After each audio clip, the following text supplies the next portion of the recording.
नमस्कार दोस्तों, बिंदास बातें में एक बार आप सबका फिर से स्वागत है।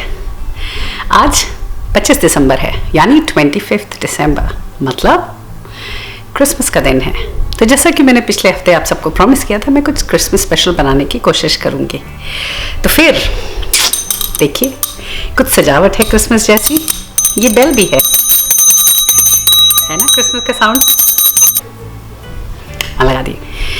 चीज़ भी चालू करने से पहले सबसे पहले Dashing through the snow in a one-horse open sleigh, over the fields we go, laughing all the way, ha ha ha, bells on bobtails ring, making spirits bright.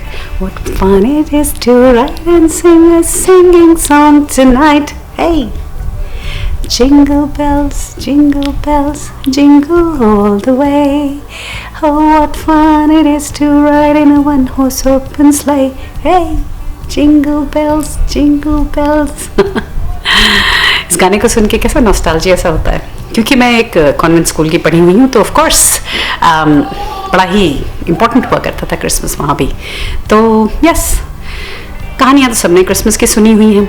मैंने इस बार कोशिश करी कि चलो ये देखा जाए कि क्रिसमस तो देखिए पूरे संसार में मनाया जाता है, पर सब जगह तो सर्दी होती नहीं है उस वक्त। ऑस्ट्रेलिया में तो खास करके कभी सर्दी नहीं होती।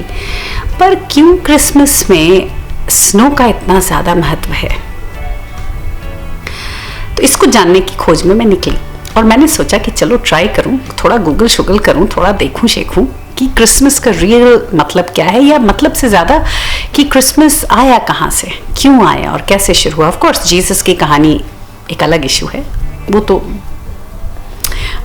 कहानी हो गई, बट और भी कोई कारण होगा ना कि भाई हम क्रिसमस ट्री क्यों लगाते हैं, क्योंकि जीसस क्रिसमस ट्री में तो पैदा हुए नहीं थे, तो कहाँ से क्रिसमस ट्री का चलन आ गया और कैसे आ गया।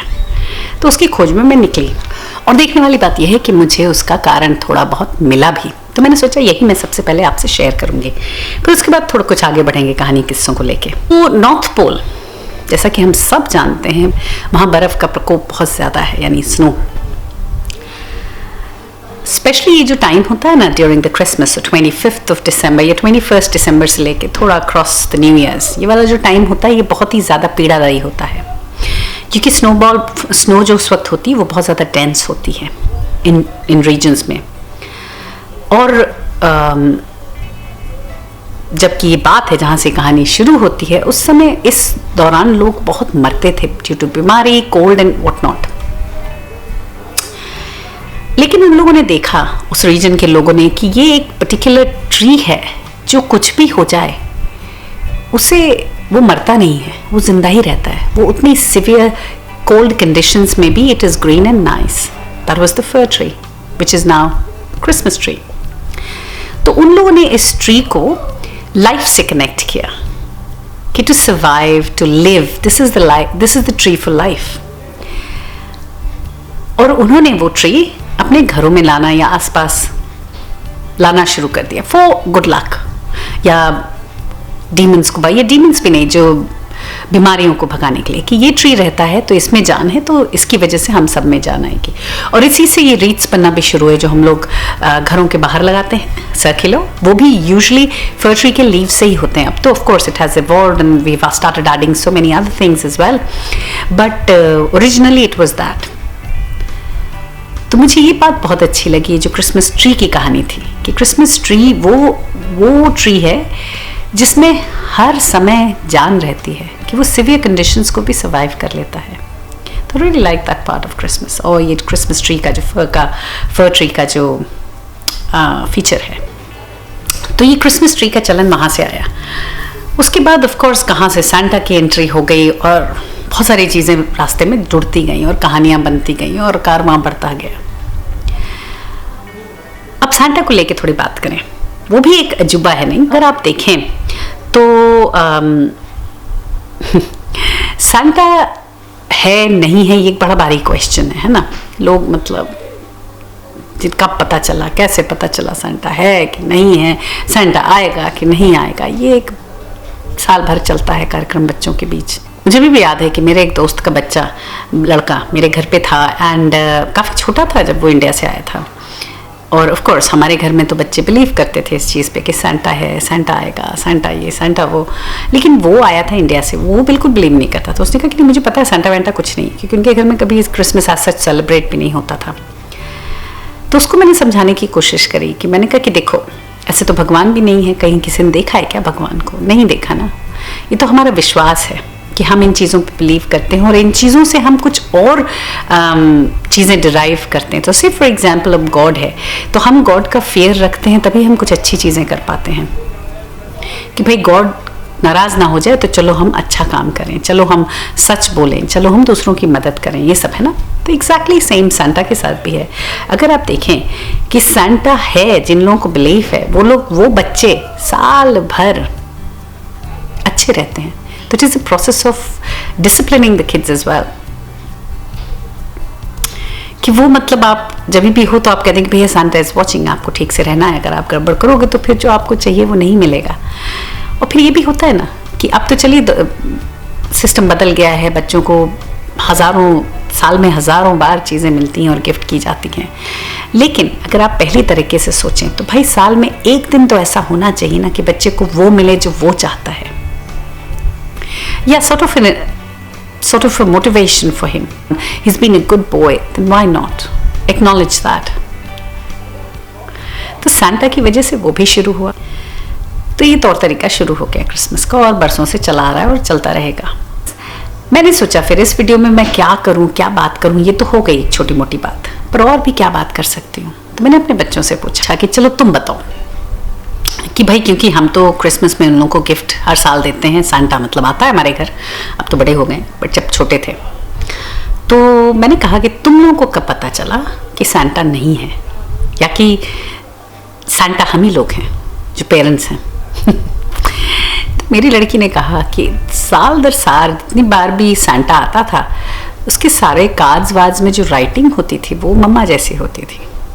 तो उसने एक बार मुझसे क्वेश्चन भी किया था, which I remember very well, कि मम्मा ये how come Santa's writing is like yours. तो उसका कहना है, मैंने उसे ये जवाब दिया था जो मुझे याद नहीं था। वो कह रही थी कि भाई ये जो सेंटा के एल्फ्स होते हैं, उनमें से हर एल्फ को कुछ एक एरिया एलोकेट कर दिए जाते हैं, and they have the work to sort of copy the parents' handwriting so that they can give gifts to the kids in their own parents' handwriting. मैंने कहा अच्छा, ऐसा मैंने बोला था। फिर मुझे एक बार और भी याद है कि मैंने बच्चों को ये भी बोला था कि बेटा, because Santa has to travel the whole world in one night, तो समटाइम्स वो क्या करता है कि वो खुद नहीं अगर जहाँ पहुँच पाता, वो कहते हैं ना कि जब जहाँ हर जगह भगवान नहीं पहुँच पाता तो वहाँ माँ को पेश कर देता। तो वैसा ही सेंटा कि जहाँ नहीं पहुँच पाता वहाँ वो पेरेंट्स को पेश कर देता है, और पेरेंट्स वो काम करते हैं। पर गिफ्ट तो सेंटा से ही आता है, लेकिन पेरेंट्स आर रिप्रेजेंटिंग सेंटा।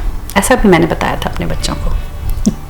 मेरी लड़की का कहना है कि अरे मुझे तो मम्मा हमेशा से पता था। मैंने कहा अच्छा, बड़ा हमेशा से पता था, क्योंकि हर साल तो उसकी चिट्ठियाँ हम ही पोस्ट करते थे नॉर्थ पोल कि मम्मा मेरी चिट्ठी रेडी है, can you send this to Santa. कहता अच्छा मैंने ये सब भी किया। ओ सॉरी, तो पता नहीं मुझे कब पता चला। तो मेरा ये कहना है कि जो सेंटा का बिलीफ है, इसमें कुछ गलत नहीं है। आपका विश्वास है, तो विश्वास से ही तो सब कुछ होता है। आप अगर देखें कि आदमी अगर बीमार हो और उसको विश्वास हो कि वो रिकवर कर जाएगा, तो वो पॉजिटिव जो थॉट है वो आपको रिकवरी में बहुत मदद करता है। सिमिलरली अगर आप सेंटा पे बिलीव करते हो तो फिर आप इस सीज़न को ज़्यादा इंजॉय करोगे, क्रिटिसाइज नहीं करोगे। कुछ चीज़ें ना रहने देनी चाहिए जैसी हैं, इफ बट हर चीज़ में नहीं लगाना चाहिए। तो क्रिसमस एक उस time it's one of those days जिसमें इफ बट नहीं लगाना चाहिए, क्योंकि सेंटा है तो ही क्रिसमस है, और क्रिसमस है तो ही ये माहौल है ना। घंटियाँ हैं, गाने हैं, कैरल्स हैं, कितना अलग माहौल होता है, स्पेशली बाहर, क्योंकि बाहर दिवाली होली तो हम देख नहीं पाते, हम खुद ही अपने घरों में अपने छोटे छोटे ग्रुप्स में मनाते हैं। लेकिन क्रिसमस एक ऐसा टाइम है कि सारे मॉल सजे हुए होते हैं, सड़कें सजी हुई होती हैं, पूरा शहर सजा हुआ होता है, लोगों के घर सजे हुए होते हैं, तो देख के मज़ा आता है। It's like real festive season for the world, क्योंकि जहाँ हम बैठे हैं वहाँ तो क्रिश्चियनिटी ज़्यादा है ना। तो it's a very nice time, लोगों को छुट्टियां मिलती हैं, लोग साथ में बैठते हैं। अभी भी मैं यहाँ बैठी हूँ, आज क्रिसमस का दिन है, हमारे घर तो ऐसा कुछ खास नहीं हो रहा, शायद हम बाहर शाम को कहीं जाएं, क्योंकि हम ऑलरेडी क्रिसमस को वेकेशन करके आए हैं 4 दिन का।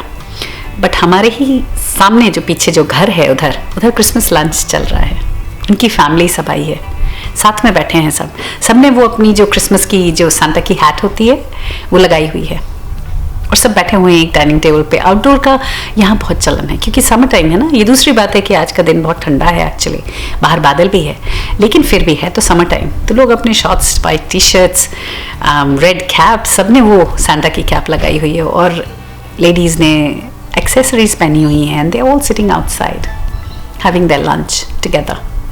शायद पेरेंट्स हैं, बच्चे हैं, सब साथ में, उनके बच्चे हैं, तो देख के बहुत अच्छा लगता है कि चलो एक वो this is the family time way you sit together, we enjoy time with each other. और ऑफ कोर्स जैसा मैंने पिछले वीडियो में क्रिसमस के समय शेयर किया था, this is also the time for giving. Christmas का जो है it's a spirit of giving.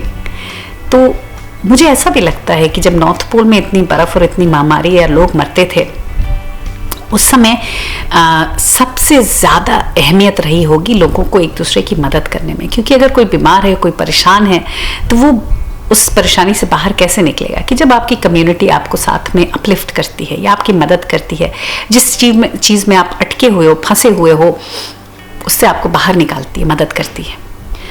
तो शायद ये स्पिरिट ऑफ गिविंग भी वहीं से आया होगा। धीरे धीरे आप सोचें तो अगर ये नॉर्थ पोल से चीज़ शुरू हुई तो ये कैसे, कहाँ से लेके ट्रैवल करके कहाँ तक चली गई। It's world wide, Christmas is everywhere, so it's an amazing time. It is an amazing time to enjoy with family, friends. और इस दौरान आप ये भी देखेंगे कि अगर आप मॉल्स में जाएं तो हर जगह, हज़ारों शॉप्स में, सब जगह क्रिसमस ट्री लगे होते हैं, और उसके नीचे गिफ्ट्स होती हैं। लोग डोनेट करते हैं उन लोगों के लिए जिनके पास नहीं है, तो घरों से लोग अपना चीज़ें खरीदते हैं, उनको पैक करते हैं और क्रिसमस ट्री के नीचे रख के आ जाते हैं, and then it goes to the needy. तो it's a very nice time जहाँ लोग सेल्फिश नहीं होते, जहाँ लोग अपने आप से ऊपर उठ के सोचते हैं। हाँ, ये दूसरी बात है, पूरे साल ये कैरी नहीं कर पाते, पर एटलीस्ट साल में एक पीरियड तो ऐसा है ना कि जब लोग एक दूसरे के बारे में सोचते हैं, अपने से ऊपर उठते हैं, दूसरों के दुख के बारे में सोचते हैं, उनकी ज़रूरतों के बारे में सोचते हैं, और उनको वो चीज़ देने की कोशिश करते हैं, अनजान लोगों को भी। तो ये जो डोनेशंस होते हैं और बहुत ज़्यादा होते हैं, तो क्रिसमस टाइम ऐसा होता है कि जिसमें हर घर की टेबल पे खाना अच्छा होता है। उस दिन जो गरीब है वो भी कोशिश करता है कि उस दिन सेव करके चाहें पर अपने बच्चों को अपने घर पे अच्छा खाना दे सके। तो बहुत अच्छा समय है, बहुत ही अच्छा माहौल होता है सब जगह। तो इसको आप सब एंजॉय करें और क्रिसमस के स्पिरिट को जिंदा रखें हर वक्त। और मेरी दुआ ये है कि आप सब के घरों में क्रिसमस ट्री की तरह जिंदगी बसी रहे, और क्रिसमस ट्री की ही तरह ये जो कोरोना का प्रकोप है उसे हम सब सर्वाइव कर पाएं। सर्वाइव तो कर पाएंगे, वो तो कोई नहीं है। बहुत लोग तो हाँ जो चले गए हैं उनका दुख ज़रूर होता है, लेकिन होपफुली आप लोगों के घरों में खुशियाँ लाए ये क्रिसमस, दिलों को जोड़े, जो दिलों में दूरियां हैं उनको ख़त्म करे। चलिए फिर आज के लिए सिर्फ इतना ही। अगले हफ्ते फिर मिलेंगे किसी और बात, किसी और चर्चा के साथ। तब तक के लिए मेरी क्रिसमस, बाय, सी या नेक्स्ट वीक।